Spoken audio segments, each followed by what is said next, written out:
Halo pecinta manhwa, kali ini Mimin akan melanjutkan cerita sang tuan muda klan terkuat yang diremehkan dan regresi untuk membalas dendam diiringi sifat yang sangat beringas. Cerita sebelumnya diperlihatkan Theo yang memasuki ruang rahasia dalam istana Camellia, dan sekarang dirinya harus berhadapan dengan bos monster dari tipe ras naga. Tanpa membuang waktunya, Theo melesat maju menyerang monster itu tanpa membangunkannya terlebih dahulu. Akan tetapi makhluk ini menyadari keberadaan Theo, bahkan dia dapat melihat jelas musuh yang datang padanya.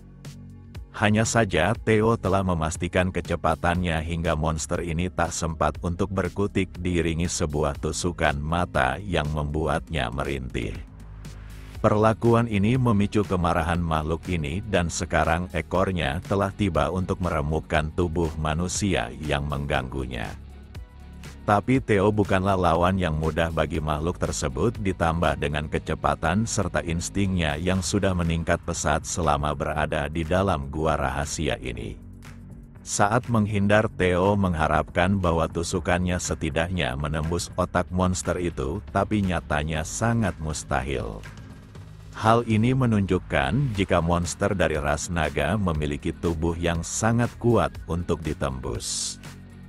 Meski cukup sulit, tapi Theo harus memenangkan pertarungan secepat mungkin. Dia pun menggunakan salah satu teknik yang ditingkatkan dengan hati naga miliknya, hingga memicu serangan beruntun di sekujur tubuh monster itu. Meski semua tebasannya mengenai monster itu, tapi tak ada satupun yang bisa menggores tubuhnya. Siapa sangka sejak awal Theo hanya memancing monster itu menggunakan serangan biasanya untuk mengincar titik lemahnya. Lalu monster ini tiba-tiba saja menggunakan skill khususnya yang mempengaruhi segala udara di ruangan ini. Efek skill itu membuat kecepatan Theo berkurang sebanyak 10% dan kondisi ini sangatlah berbahaya untuknya. Kemudian monster itu menyerang dengan kaki raksasanya untuk menyapu bersih manusia kecil yang sudah berani menantangnya. Theo yang tak punya waktu untuk menghindar memutuskan untuk menggunakan pedang pemberian ibunya sebagai tameng.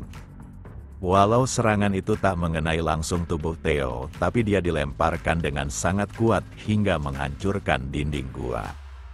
Meski tersudutkan, tapi Theo tak punya waktu untuk menunjukkan kelemahannya dengan segera menyambut kedatangan monster itu. Theo akan menunjukkan perbedaan kekuatan mereka dengan memanfaatkan kejeniusannya dalam pertarungan ini. Berdasarkan pengetahuan masa lalunya, semua ras naga memiliki satu kelemahan yang fatal tapi sulit dicapai. Saat Theo berada di depan mulut monster itu, dia segera menghindar sambil menghunuskan pedangnya untuk menusuk sisik terbalik yang ada di leher makhluk tersebut. Sisik itu terbalik berada di antara leher lawannya dan dia harus mempertaruhkan hidupnya untuk menggapai titik itu. Jika Theo menggunakan pedang biasa, maka dia mungkin saja takkan bisa menembus kulit monster itu, tapi pedang milik ibunya berada di kualitas terbaik. Kini arah pertarungan mulai berbalik dengan dominasi yang dilakukan oleh Theo. Dia pun tersenyum licik karena di dunia baru ini tak ada target yang tak bisa dimangsanya, baik para monster dan para manusia. Hanya saja serangan itu belum cukup menumbangkan monster ini, bahkan dia makin buas. Hal ini tentu saja mengejutkan Theo dan untuk kesekian kalinya dia harus mempertaruhkan hidupnya. Sementara itu para murid yang sedang berselisih terhentikan oleh pedang mereka yang telah dibekukan oleh Ray Ragnar.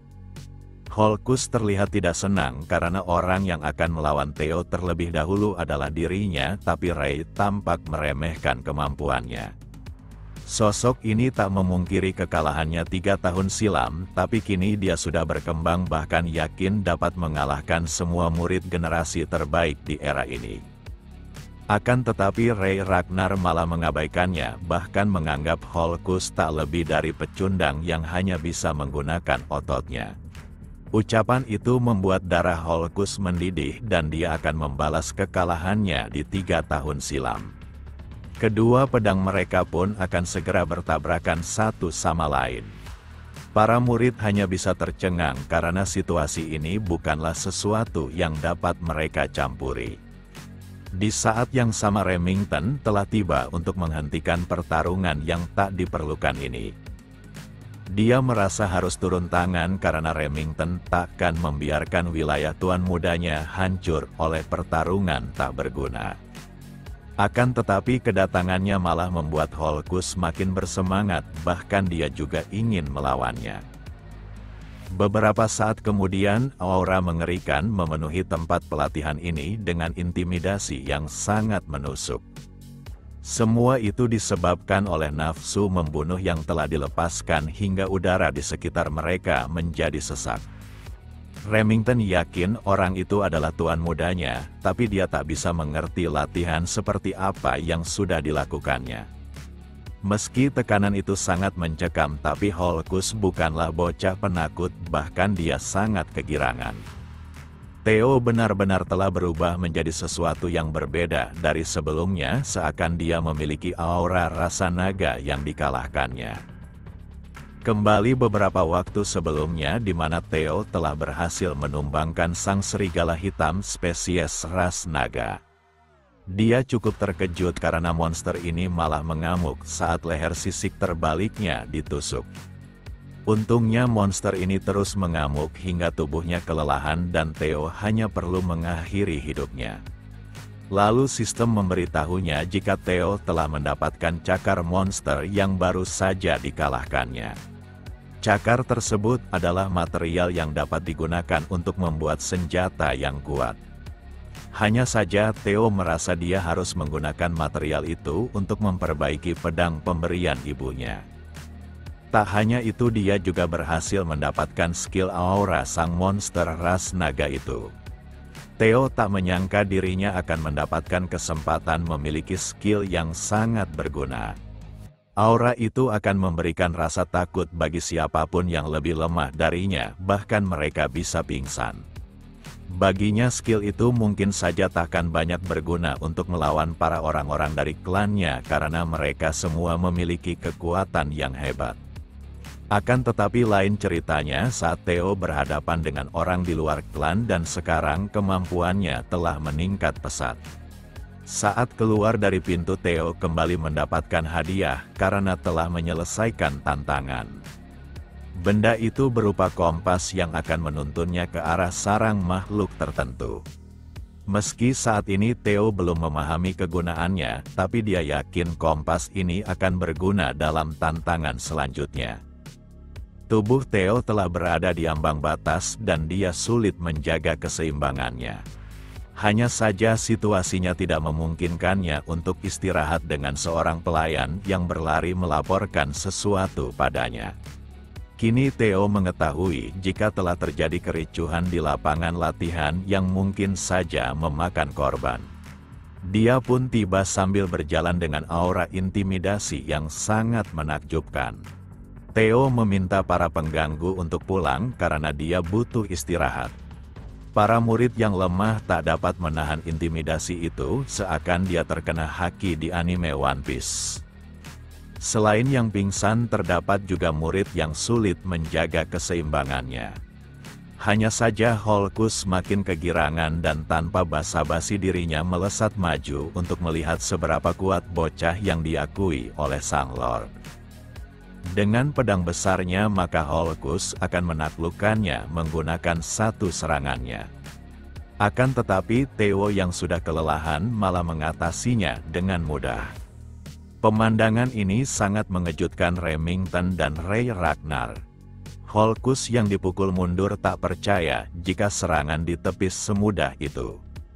Tak hanya mereka tapi Theo sendiri cukup terkejut karena tak menduga efek dari tebasan ringannya akan sekuat itu. Walau dipukul mundur tapi Holkus bukanlah sosok yang akan menyerah begitu saja. Kali ini dia akan mengerahkan tebasan terkuatnya tanpa harus sungkan lagi. Theo memahami jika Holkus sang beruang hitam selalu dianggap yang terlemah dibandingkan ketiga generasi terbaik era ini sehingga dia sangat ingin membuktikan dirinya. Semua orang mengetahui jika klan Holkus adalah para manusia yang sangat percaya diri pada kekuatan tenaganya. Ditambah dengan pedang besar miliknya yang bisa memaksimalkan tebasan kuatnya. Akan tetapi Theo berada di tingkatan yang berbeda dibandingkan Holkus. Meskipun menggunakan pedang yang kecil dan rusak, tapi Theo masih mendominasi adu pedang tersebut. Tak hanya kalah adu kekuatan, tapi pedang Theo berhasil menebas perutnya. Serangan telak itu membuat Holkus tumbang dan kehilangan kesadarannya akibat luka yang fatal. Jika murid dari klan lain menerima tebasan secara langsung seperti ini, maka Theo yakin mereka pasti telah mati tanpa tubuh super seperti klan Holkus. Para murid yang telah mendukungnya seketika bersorak karena tuan mereka sekarang ini adalah salah satu dari murid terkuat generasi ini. Lalu Theo meminta semua orang untuk tenang karena Holkus sebaiknya mendapatkan perawatan. Di saat yang sama pedang pemberian ibunya telah melebihi batasnya dan hancur. Hal ini tentu saja membuatnya panik disebabkan pedang itu sangatlah berarti. Saat semua murid merayakan kemenangan Theo, hanya Remington yang terus tercengang ditambah dengan Ray Ragnar tak menampakkan ekspresi apapun. Meski demikian Ray Ragnar memiliki kenangan masa kecil bersama Theo. Saat itu Theo bertemu dengannya dan dia menanyakan kenapa gadis sepertinya keluar dari rumah di tengah guyuran salju. Theo yang merasa iba kemudian mengenakan syal pada leher Ray Ragnar untuk membuatnya hangat. Dia bahkan bersikap ramah sambil mengajak Ray untuk datang ke rumahnya. Kenangan itu sangat membekas dalam ingatan Ray Ragnar, tapi dia tidak berada dalam situasi untuk berbicara dengan Theo. Keberhasilan yang telah dicapai Theo membuatnya tersenyum. Setelah itu Ray Ragnar pun berbalik dan meninggalkan lapangan pelatihan ini seakan dia tak peduli apa yang terjadi di tempat ini. Di sela itu Remington penasaran apakah Ray Ragnar yang dijuluki si pedang es dengan temperamen dingin benar-benar telah tersenyum. Tak hanya di lapangan tapi Theo mendapatkan sambutan meriah yang sudah disiapkan oleh para pelayan dan ibunya. Mereka merasa tuannya hanya perlu menjaga momentum ini sampai upacara kebangkitan. Di saat yang sama ibunya baru saja tiba dengan membawa makanan yang sudah dimasaknya. Cecilia pun menyuapi putranya walau dia menolaknya. Di sela itu Theo teringat akan masa lalunya saat istana Camellia dan ibunya dihancurkan. Situasinya sekarang sudah berbeda dan dia setidaknya harus menikmati apa yang disajikan oleh ibunya. Theo tak ingin terbakar dendam sehingga mengabaikan kebahagiaan orang-orang di sekitarnya dalam istana Camellia. Lalu Theo memperlihatkan pedang pemberian ibunya dan hal itu sangat mengejutkannya. Theo sangat meminta maaf karena tak bisa menjaga pemberian ibunya bahkan merusaknya hingga patah. Hanya saja ibunya malah bersikap di luar dugaan Theo. Di mana Cecilia sangat kesal karena nenek tua yang membuat pedang ini sudah bersumpah akan kehebatannya bahkan tak bisa rusak, tapi kenyataannya sangat berbeda. Katanya pedang itu terbuat dari baja es putih dan kayu hitam yang langka. Theo sangat mengetahui kayu hitam yang dimaksud ibunya dan sulit didapatkan karena memiliki ketangguhan melebihi baja asli. Sejak awal Theo terkesan akan pedang yang diberikan ibunya, tapi siapa sangka pedang itu benar-benar menakjubkan dan membuatnya sangat penasaran bagaimana ibunya bisa mendapatkannya.